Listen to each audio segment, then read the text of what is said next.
Nous allons prendre juste du 22 jusqu'au 25e verset. Est-ce que tu peux te mettre debout pour honorer le Père?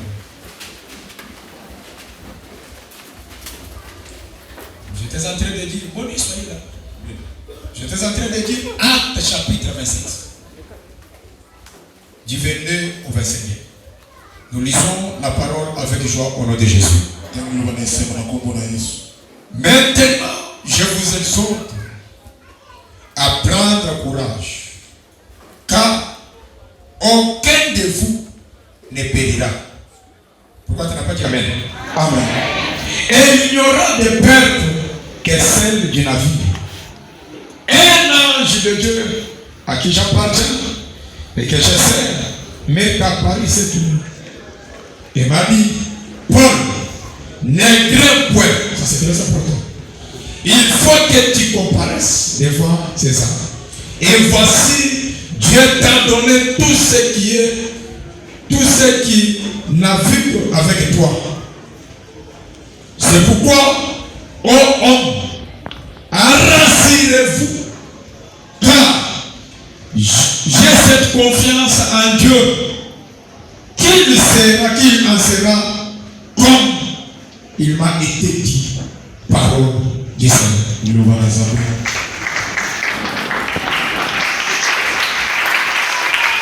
Veuillez permettre, aujourd'hui je vais prêcher comme ça. Je vais parler dans quelques minutes. Après quoi, nous allons faire quelques services de prière. C'est depuis le dimanche que j'ai commencé à parler sur la destruction de la puissance de la société. Je vais mettre un point véhicule ce matin par l'aide du Saint-Esprit avec un soutien qui est intitulé Je ne serai plus jamais dans la confusion. Oh. Je ne serai plus jamais dans la confusion. La confusion, c'est un moment de trouble. La confusion, c'est un moment où quelqu'un perd l'espoir. La confusion, c'est un moment d'opprobre de honte. Et quand un enfant de Dieu se trouve dans cet état-là, où il ne sait pas quoi faire, où la vie est troublée, où sa vie est honteuse, à ce moment-là, il est dans la confusion. Et l'Éternel dit à Joël, à Israël, je suis en Joël chapitre 2, verset 28. Verset 28. La Bible dit, vous mangerez et vous vous rassasierez. Et mon peuple ne sera plus jamais dans la confusion. Je suis venu dire à quelqu'un ce matin, malgré les combats de ta famille, malgré la sorcellerie de ta famille, je parle comme un homme de Dieu. Toi, tu ne seras plus jamais dans la confusion. Je n'ai pas entendu votre amen. Je me répète encore. Malgré la sorcellerie de ta famille, malgré le combat de ton origine, mais toi, comme tu es un enfant de Dieu, tu ne seras jamais dans la confusion. Je vais te dire, la vie ne te compliquera pas. Je vais te dire, la honte n'atteindra pas ta vie. Et si tu me ramèneras, que le Dieu de notre Père n'accepte jamais que toi, tu puisses tomber dans la honte. Écoutez, je vais aller rapidement. La Bible dit, un jour, Paul s'est retrouvé dans la prison. Un apôtre de Dieu tout le monde a envoyé pour les nations. Il se retrouve dans la prison. Pas parce qu'il avait volé ni violé. Pas parce qu'il avait tué. Mais il se retrouve dans la prison parce qu'il avait prêché Jésus. C'est-à-dire, il était innocent. Alléluia. Amen. Paul innocent se retrouve dans la prison. Et il devrait comparaître. La Bible dit, on a jugé bon que Paul puisse aller comparaître à Italie. Un innocent emprisonné. Écoutez, j'aimerais t'informer une chose. Même quand tu serais dans la prison innocemment, je t'informe ce matin qu'il y a un Dieu des innocents. Je me répète encore. Même quand tu te retrouveras dans une situation compliquée, et que tu es innocent, je t'informe qu'il y a un Dieu, le défenseur des innocents. Je suis venu dire à quelqu'un ce matin, quand on t'attaquera, tu ne combattras pas. Parce qu'au ciel, il y a quelqu'un qui combat pour les innocents. La Bible dit, on a embarqué Paul dans un navire. Direction Italie. Et quand il entre dans la barque, la Bible dit,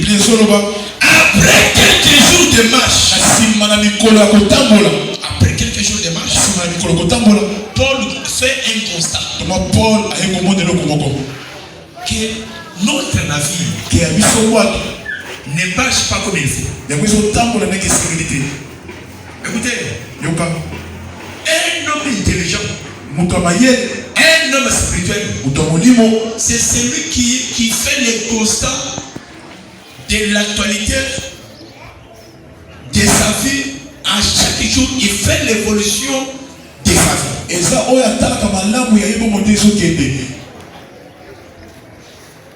Tu es en train de travailler. Tu as commencé une relation. Fais un constat. Je travaille. Mais comment mon travail marche?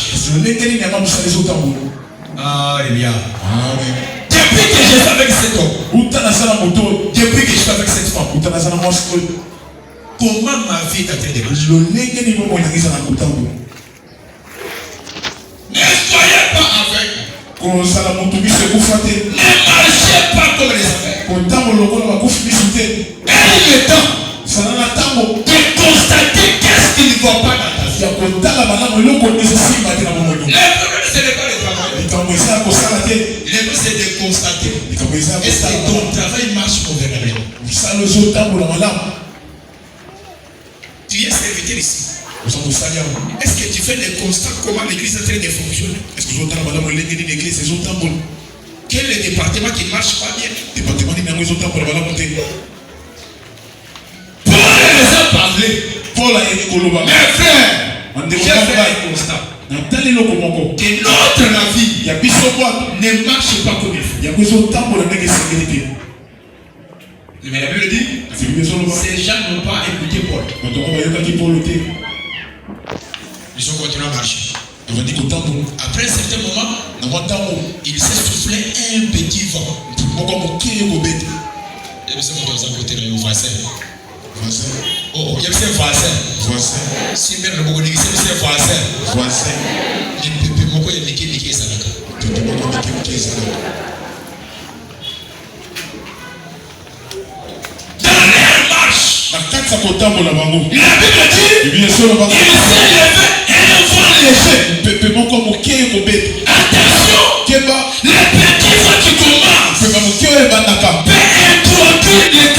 okoki kokotisa mpepe minene dans la vie d'une personne. kati ya bomoi ya Quand moto tu commences à constater ebandi kotala les petits voix qui se répètent, mpepe moke solo attention, keba peut-être derrière ces bala petits voix, mosusu na nsima mpepe il y a moke un enfant. eza mpepe monene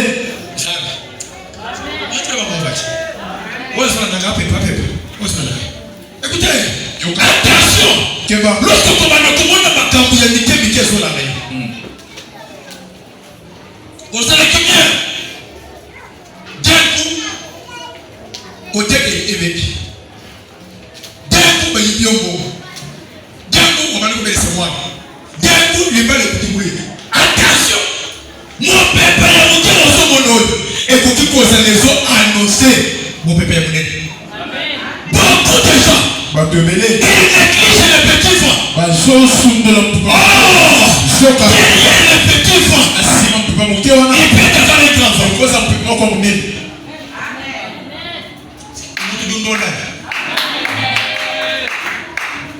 Quand tu marches ntango sotambola et tu commences à vivre les petits voix, mpe bandi kobika mpepe mike lève-toi, telema cherche l'éternel. luka yawe C'est pourquoi ce matin, talati na tongo le Seigneur m'a envoyé pour la clinique pour prophétiser pour la dans la vie d'une personne. Tous les petits voix, oh bon afin que je commencer. Je lève ma droite, je fais ma première déclaration. Tous les petits voix, mpepe nyonso je vais déjà commencer dans ta vie. ebandaki na kati Pour annoncer les grands voix. mpona koya Celui qui me dit amène là, azopesa arrête ces voix-là. azotelema Celui qui me dit amène là, azopesa les voix de la maladie, arrête ce matin. azotelema Arrête dans le travail, arrête ce matin. Les complications dans le mariage. na nsima mpepe Il y moke avait un vent impétueux. ezalaki na mpepe moko makasi Et la Bible dit, ebi ezoloba appelle ces vents impétueux là. na nsima mpepe makasi Et wana c'était les vents éregions. oyo ezalaki ata mopepe anyo Oh, soka dans la Bible, na kati ya il y biblia a 4 vents. eza na mopepe ata minei Et les vents éregions, mpe mopepe oyo eranyo c'est les vents les plus dangereux de la Bible. eza mopepe moko ya mabe makasi na kati ya biblia Écoutez, yoka c'est que derrière ces petits vents-là, elingi elobaki na nsima mopepe moke il y wana avait un vent compliqué. ezalaki na mopepe moko makasi Je prophétise à quelqu'un ce matin. akolela motu to Tous les grands voix, mopepe nyonso ya tous les minei temps de préparer asobongisa pour atteindre ta vie. Celui qui me l'envoie une amène là. esameli Ces voix-là mopepe wana n'arrivera pas à la vie. ekoma te na komela Je parle comme un homme de Dieu. Tous les grands voix mopepe ya mike qui viennent pour arracher ta vie. nyonso ya mwesi Je parle comme un prophète. Ces voix-là mopepe wana ne détruiront pas ta vie. kosimba Celui qui me dit amène là, celui qui sème les troubles, celui qui provoque les voix, il tombera dans son propre voix. Et toi, tu ne seras jamais dans la confusion. okokota na kati ya confusion te Les voix éregions, mopepe eranyo c'est un voix très dangereux. eza mopepe moko ya mabe makasi Pourquoi? mpona nini Quand les voix écho a commencé à souffler, ntango mopepe bandi kobeta la Bible dit biblia ezoloba tout le monde motu nyonso était dans la confusion. azalaki na kati ya confusion Dans la barque. pourquoi mpona nini Parce que la première des choses, mpona eloko ya yango quand les voix éregions soufflent, ntango mopepe wana ezobeta la première des choses, eloko ya yango la Bible dit la barque bwato s'est perdue.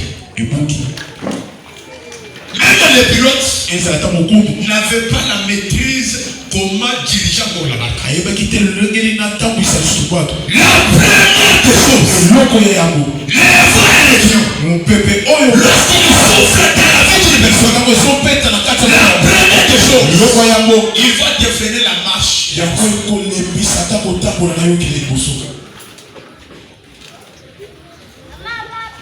Le bateau bwato s'est perdu. ebungi Le bateau commence à flotter sur l'eau. ekobunga ezokende ezuzu C'est l'image de la vie. eza lolenga bomoi Lorsque les vents impétueux ntango mopepe oyo ya makasi commencent dans la vie d'une personne, yango ezobanda na bomoi la première des choses, eloko ya yango on doit t'empêcher la bonne marche. esengeli bapekisa otambola malamu Au moniteur, les gars, puissance, nous se battre pour empêcher qu'au temps de madame, les autres sont pressés. amen Amen, nous sommes pressés à la décoration à la table. amen Dans le pays de l'eau, ça va être donné à Tiningaya. N'a pas besoin de mon pépé, nous sommes en casse. On est pendant qu'il faut empêcher nous.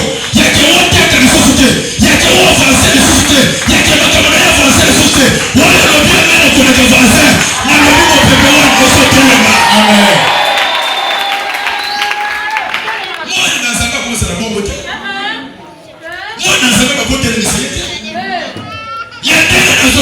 Tu es déjà perdu. Vous soyez battu. Vous bandez le wap. Vous soyez wap. Vous vivre, vous êtes responsable, vous vivre dans d'autres jours. Vous soyez battu que pas nous, vous côté là, vous côté là, vous côté là, vous côté là, tu es déjà perdu. Parce que ça n'a pas pépé mon corps. On est dans ce la vie là. Ne tombons pas dans le colo.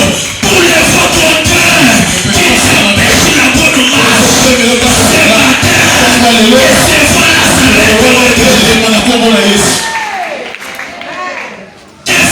C'est Paul constate. Ensemble avec tous les gens qui étaient avec lui. Quand les voix est en train de souffler, les soleils et les étoiles n'apparaissent point. C'est que les voix qui ont, les étoiles disparaissent. Les soleils disparaissent. C'est qu'il y a d'autres voix.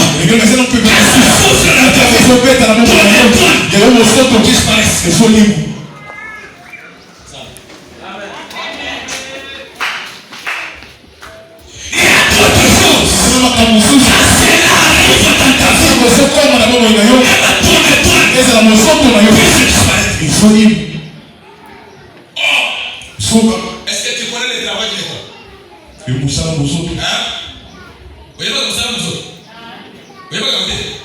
Les étoiles c'est pour éclairer. Il y a des gens qui sont venus sur la terre afin d'éclairer. Sa présence dans cette famille, sa présence dans cette maison, sa présence dans cette église. Il est venu pour éclairer. Mais il y a les voix qui soufflent ton étoile disparaît. Ce matin, je lève ma main. Je répète, je déclare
okufi na yo di basali di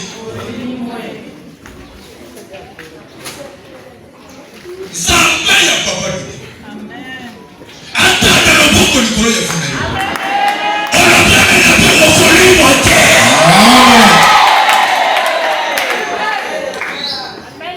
même les étoiles ezala misoto Israël limwa la Bible dit deuxième chose loko mibale les soleils moyo Israël. Oh, est-ce que tu connais le travail du soleil? et pour ça moyo Ah, mais comme ça on est à Yahweh. Vous savez? Hein? Il y a des sagouilles. Et vous savez, moi, il y a des baka pour nous annoncer journée.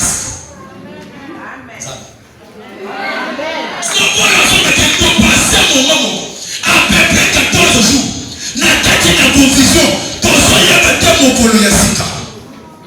Moi yeso bimate. Eza na bato, fina bango ekoma na bulu. Il n'y a pas de nouveau jour pour lui. La souffrance est continuelle. La confusion est continuelle. Oh, dans la vie d'une personne, la Bible dit les jours annoncent les jours. Il faut mokolo mususu ya. Oye kesena ya lobi. Eza na bato mususu. Mokolo ya bongo ya kelisusu te. Lelo eza lokolo lobi, lobi eza lokolo lobi kuna, lobi kuna eza lokolo lobi kuna. La vie est toujours dans la confusion. Quand le soleil n'apparaît pas, automatiquement, il n'y a pas un nouveau jour. Oh,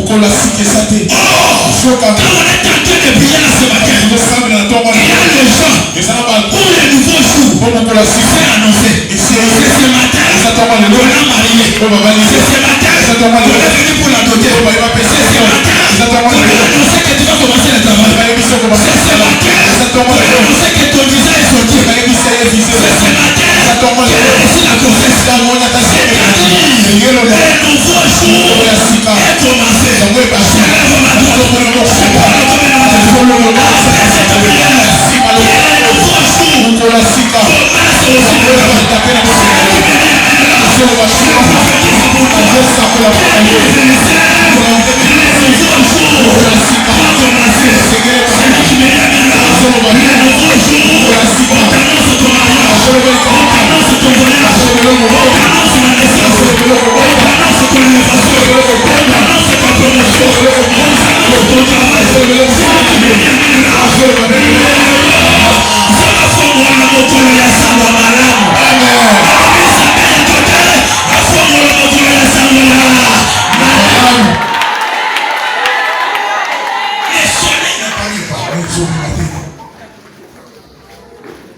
il fallait essayer là que les soleils puissent. Laisse-moi avancer. Troisième chose. Troisième chose. La Bible dit. La première des choses, je vous ai dit. Les navires ont perdu la marche. Les vents empêchent les navires la bonne marche. Deuxième chose. Les soleils et les étoiles disparaissent. Troisième chose. Papa, attention. Nami pepe musuya. Alléluia. Et quoi ça qui vient avec le madame qui? Et quoi ça qui est? Bah étant yo eliu. Mais à la fin, mon peuple est venu le remonter là. Lorsque vous constatez la vie de nous, attention. Et quoi ça va vous le dire? Et puis les autres étaient là, mon peuple sont bêtes. Batunyos, batelemi. Et puis les autres qui vont dire sur l'espoir que basé de ce pôle, tout ce qu'on fait. C'est que mon peuple est so bête. Et ce qui n'a pas bête pas battu. Et ce qui n'a pas dit que ce pôle il n'a pas mis. Et ce qui n'a pas empêché, moi je vais t'en dire. Mais aider une sida et vous nous revenez, mon peuple. Et ça n'a pas peuple. Et vous allez le sang. Et vous allez le mariage. Et vous allez mourir. Mais à la fin, et vous venez, mon peuple. Les autres sont savés. Mon peuple non c'est le télévis la vie. Oui, je connais pour le comme tout le monde. Ça va.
Ayo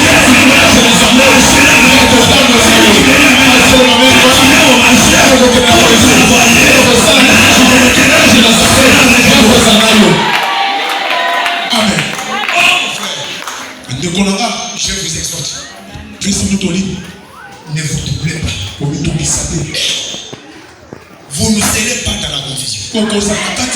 L'ange qui m'est apparu cette nuit. Moi, je suis là. Il m'a dit Paul, personne de ceux qui sont avec toi ne mourra. Si on aura la perte, ça peut être le navire. Mais pour les vies immédiates, personne ne mourra. Est-ce que je parle à quelqu'un? J'enlève Paul. Paul aujourd'hui n'est pas là. Ici, c'est lâche. Quel est ça qui nous a mis? Ce matin, c'est moi qui remplace Paul. Je parle. Ne vous doublez pas. Malgré ces voix-là, toi qui ne mourras pas. Je me répète encore. Même tes enfants, on ne les touchera pas. Mais qui me dit amen là? Quand je suis en train de parler là, même si il y a une maladie dans ton corps, c'est la mort, c'est la mort. Maladie de ta famille, tu as toujours tué les gens. Pour toi, la maladie peut venir pour mourir. Tu ne mourras pas.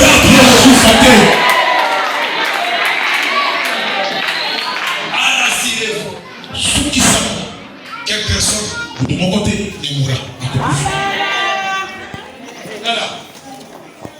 L'ongolo kobanga la kutule. Zamba zana. On va terroriser l'outil. Je peux vous dire quelque chose. Au moins, les choses qui m'appellent sur l'autre yanima. M'appellent sur prophétie moi. Sur tes bétons. On a dit. Ndoki azalaka makasi soki azakashi. Soki bazalaki makasi balingi baboma yo mbala moko. Oyoki te, omoni te, balobelo mpe na prophétie te. Mais Bible ezolakisa biso que tout ce qui est révélé est condamné.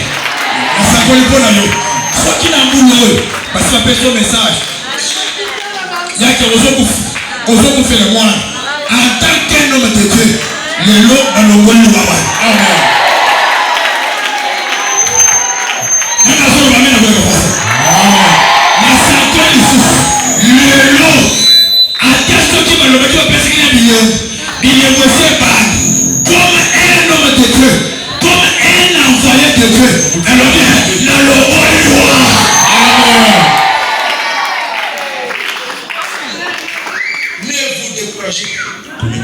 Mais comment expliquer? La barque peut se détruire. Nous dans la barque. Mais quand la barque se fend, quand la barque est détruite, nous serons sauvés comment? Il voulait seulement leur dire, en dehors de cette barque, il y a une main qui nous protège. Même si la barque, ici la barque, représente les supports. C'est-à-dire, ceux qui te soutiennent.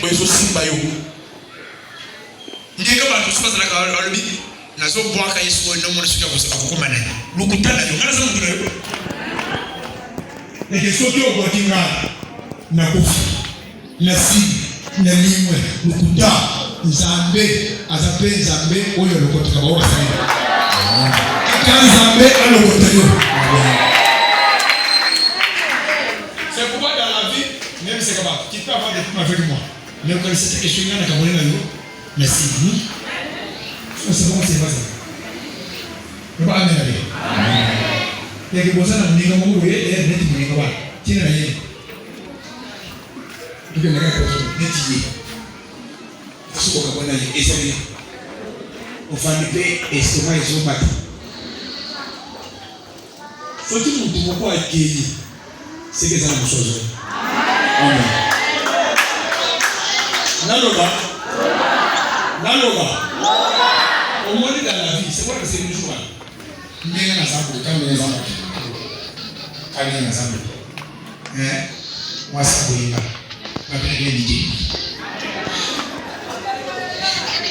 nous voulons que nous venions à ventiler.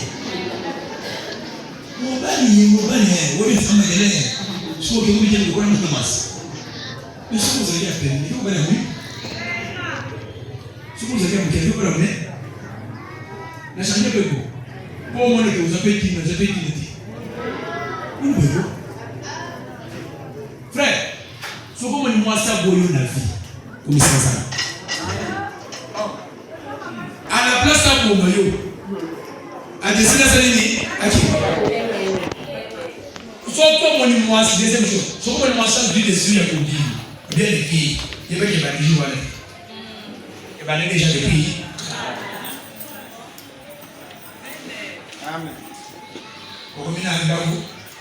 Je pète vous ça comme c'était au fiston vraiment mon fiston c'est un fiston là. Non non, ça comme ça pas de. Deux fistons vont qui est fiston mal et fiston. Ils sont pas très bas. Vous avez laissé. Vous avez laissé. Il y a fistons d'autres. Non, et les amis. Bah ils ont fait le tout.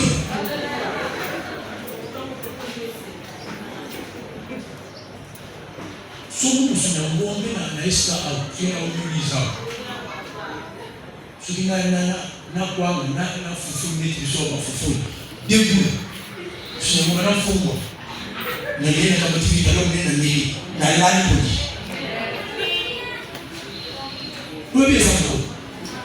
Wewe na mimi. Mungu mmoja asinivia kunasema.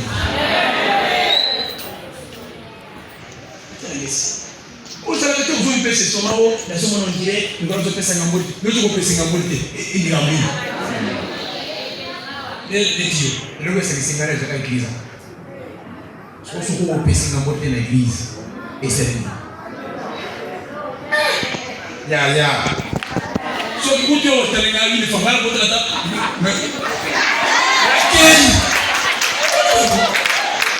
mon temps intimidé le cœur. Le voilà mais la vie. Yo salonge, on a yo salonge le penché. Yo salonge on y est le côté.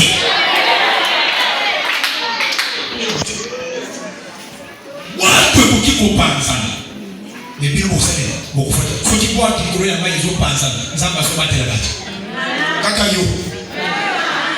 D'ailleurs la relation na ngana yo, olingana ni. Oni beko. La vie, ce qu'on dit, attention face à ma vie. Première fois, deuxième fois. On l'a dû comprendre que à ça, on peut faire un thème passe. Et là, souvent la tienne a mal de le pays de Moussoué.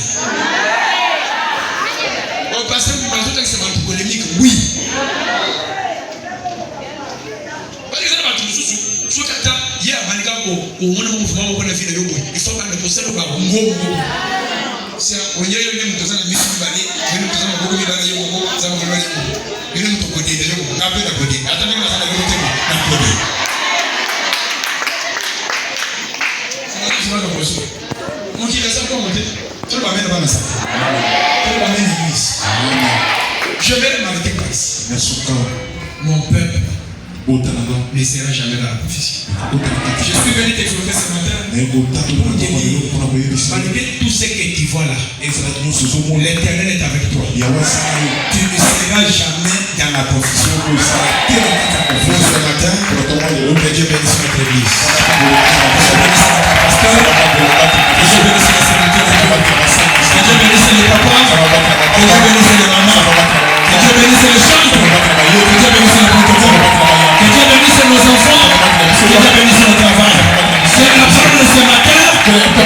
Ouvre la porte. Dieu ne la fait pas. Que Dieu vous bénisse.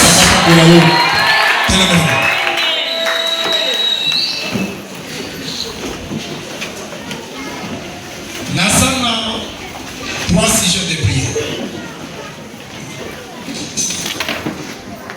Bien-aimé, la tradition Makamboué n'a tout voir.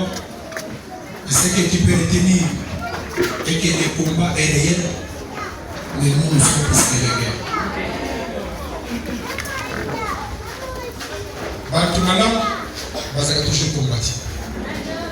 Bartuétoile, va se toucher le combat. Même pas ses propres frères. Même pas ses propres frères. Donc il les a passés. Vous savez, on a des gens si vous avez pu pas nous soir, vous allez vous dire ça. Ça n'a pas tout. À ce moment c'est l'échec de la compris. On va dire, c'est pas nous avons marqué des questions comme ça. On va se relever. On se relever. Mbingu inakuita, sayako inenea, mbingu yoyo, mbingu yoyo. Ozobanda kubeta Mungu. Ozobenda kwetu nasa. Mipepe nyuso mikelike. Oyo sema ndiko travailler na CC na kati na namna hiyo. Mungu ozobenda. Ozobenda sosema. Pesa ni mitindo. Mipepe yote na sabia. Tena.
de l'Éternel verra. Jésus. Jésus. Il y a un travail qui est en train de se faire spirituellement sur ta vie. Il y a les anges qui sont en train d'enlever la confusion maintenant. Agora vamos pronunciar o bispo do início. Vamos pronunciar o bispo do início. Os sons da igreja vão colocar. Agora vamos destruir a boca da lata. Vamos destruir a boca da lata. Essa chanson das pessoas, essa chanson das pessoas. Ela vai a sua e agora é sua pastor. Ela vai a iniciação, agora é sua pastor. Essa pessoa pode ser uma boa e assim é a diferença.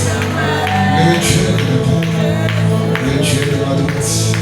Le Dieu de ma jeunesse, le Dieu de ma jeunesse. Nous t'avons fait confiance. Nous croyons comme Paul que ça doit arriver tel que tu m'as parlé ce matin. Nous ne serons jamais dans la confusion. Merci parce que tu es là. Merci parce que tu es là. Nous sommes dans la musique, la casse. Nous sommes dans la musique, esprit de la maison, esprit de son, les autres côtés, les autres pays. Esprit de son, la place, esprit de son. Esprit de la catine, la maison,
Arrêtez